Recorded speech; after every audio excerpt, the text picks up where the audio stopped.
Good morning and good Shabbos. And Juma Mubarak, Blessed Friday, and Blessed Sunday coming up.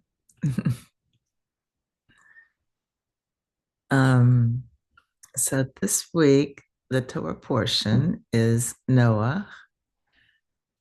Um, Noah, I think the name means comfort. Um, so Noah was called righteous in his generation.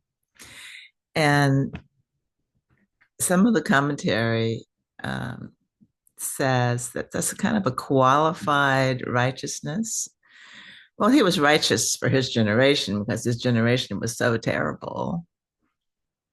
But if he had lived in the time of Abraham, he might have not been so righteous. And the reason it said this is because when God told him to build the ark, he just started building the ark and he knew why. He knew everyone was going to be destroyed, but he didn't say, well, hold on a minute, God, let's see what we can do here. Maybe the people aren't so wicked. Maybe we can save them. I'm gonna really plead on behalf of this people, like Abraham did when God said he's going to destroy Saddam, and Abraham bargains with him, please don't destroy the city. What if there's 10 righteous people in it? And or starts at a higher level and goes down to 10, like kind of the minimum. Um, Pleading to God not to destroy Saddam. But Noah didn't do that, and he didn't really go out and try to convince people to come with him. He warned them. They didn't try to help them to be better. This is the criticism. Okay. Um, and one of the rabbis I was listening to this morning in preparation, um, actually on the Chabad website, said, and the quote of the Lubavitcher Rebbe, who was the most recent rabbi, said that Noah um, didn't have enough love, that we need to love people, even if they're not yet as good as they can be. We still need love. Love is the basis. And we can't even bring anybody close to God unless we love them. Okay, so that's one aspect. And the other aspect is that had Noah lived in the time of Abraham, he would have been more righteous because he would be around more righteous people. And this is saying that who you associate with, who you learn from, learn with, encourage, that we're all kind of in the same boat, to use the metaphor of the ark. We're all in the same boat. And if we create around us or build around us an ark of loving kindness among other people, and we encourage each other to be good, to be the best that we can, and be even more than good enough, to be more and more aligned, with who we really are, the divine in us, then we can be more righteous. And so it wasn't Noah's fault that he lived in a generation that was not so righteous. Had he lived in a generation like ours, where I believe we're seekers of Torah, seekers of God, God seekers, even though there are many who aren't yet. But whatever, I don't want to judge other people. We're all, I think, on a path, and especially in this little group. Um, when we come together and we support each other, this is how we build righteousness. We build a righteous ark.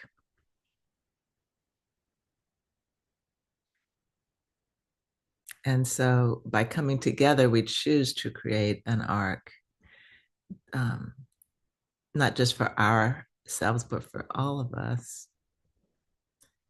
So I think the word love is an important one for this. Love the welfare of others, welfare of a deep welfare for our families, of course, but also people we don't even know um, yet.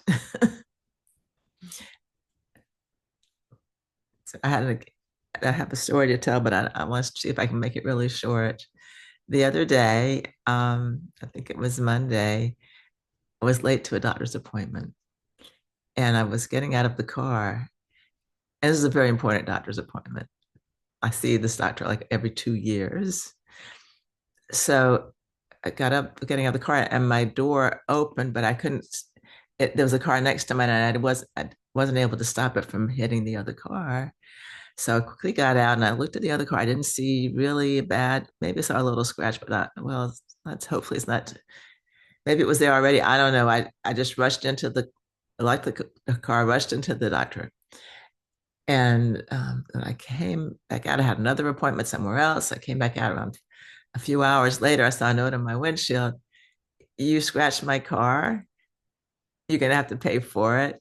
I already took your license plate. You slammed it hard. You ran into the way, and I'm gonna hold you accountable. Here's my phone number. Okay, so I felt bad about the car. It was a pretty color red, and it looked like it could have been new. And I reached out. So that I didn't really want to call the number, but I sent a text. And I said, I'm so sorry that this happened. It wasn't intentional. I thought it was okay. And I was late to my appointment. And that's why I rushed out. And I'm really sorry. I know that it's a shiny, beautiful color red, and I know you are upset. And please send me a photograph and um, and the VIN number. My neighbor can fix cars. So she responded, and I said that I had this doctor's appointment, and then also a friend of mine had passed away that day, which is true. So she wrote back a really sweet text. This happens. It's not a huge scratch, but it does need to be fixed. And here's the picture of the car, and then she sent the VIN number, and anyway, and I said, and she said, I'm just going through so much. And I wrote back, said, I'm so sorry you're going through so much, and it is hard. And the text got more and more loving. By the end of it, we settled. I gave her some cash. I got an estimate from my friend. She wanted cash. I gave her the cash. We're friends. We're exchanging hearts and smiley faces and encouragements, love. So in our sit today, let's focus on love. And the Jewish Hebrew word for love is ahavah. So if you'd like to use that as a reminder word, um, you can. It's so you can breathe in aha and then out va. So aha va. Aha va. Aha va. Ahava. Ahava.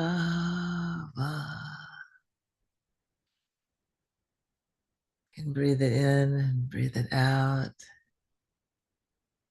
It's a very heart-centered word. Ahava. You can play with the syllables, play with the sound, sing it aloud, sing it silently. Know that you are loved and that you have love to give. Our time is for 30 minutes.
Welcome back.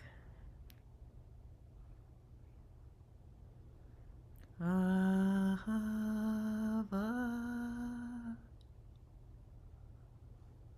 ahava,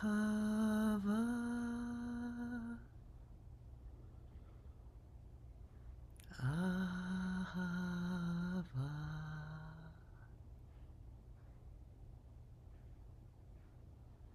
ahava.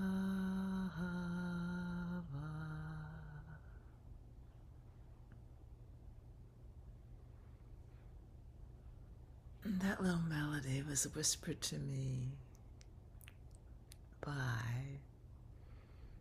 a beautiful, very large tree. I'm trying to remember the name of the tree.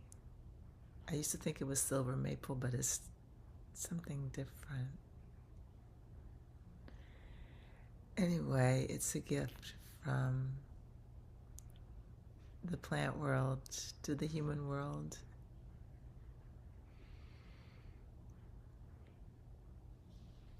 As I sat with the word and the chant, ahava, it starts to feel like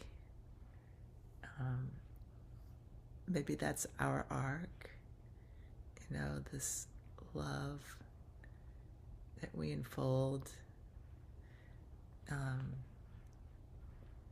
our circle with, and may our circle widen and the circle of love spread, and we feel embraced by God's love, which is our true arc, collectively and individually.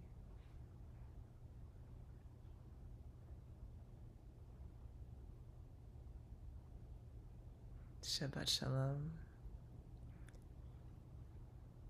Juma Mubarak. Blessed Sunday. And blessed weekend. A time for recharging with spirit, recharging our spirit.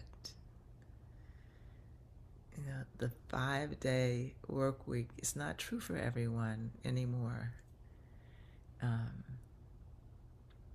Because of so much economic duress. But maybe even just part of that day, part of that special Friday, part of that special Shabbat, part of that special Sunday. And may it be for all of us a blessing. And may we be a blessing to our generation in this time. Thank you for joining me.